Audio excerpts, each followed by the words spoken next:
A 1975 CIA memo says a thorough search of agency records in and outside the United States was conducted to determine whether Oswald had been used by the agency or connected with it in any conceivable way.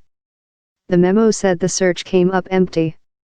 The memo also said there was also no indication that any other U.S. agency used Oswald as a source or for recruitment.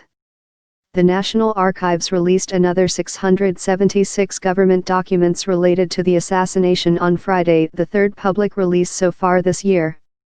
Under law, all the documents were to be disclosed to the public last week.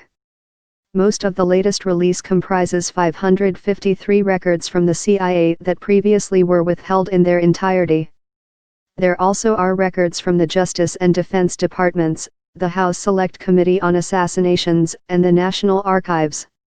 University of Virginia historian Larry Sabato complained that many of the documents in the latest release were still heavily redacted. He tweeted about a 144-page record, titled "Material Reviewed at CIA Headquarters by House Select Committee on Assassinations Staff Members," that had writing on only a handful of pages.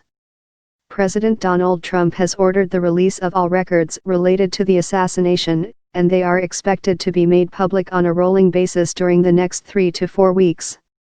He also directed agencies to take another look at redactions and withhold information only in the rarest of circumstances. A CIA message sent November 24, 1963, 2 days after Kennedy was killed, said an important question that remained unsolved was whether Oswald had been planning to travel right away or return to the U.S. and leave later. The memo said the staff members indicated that Thomas Mann, former ambassador to Mexico and then Assistant Secretary for Inter-American Affairs, still has the feeling in his guts that Cuban leader Fidel Castro hired Oswald to kill Kennedy. They said, however, that the Commission has not been able to get any proof of that. The FBI said King and his organization were made to order to achieve these objectives. The FBI's surveillance of King is well known, and the analysis includes several pages about his sexual life.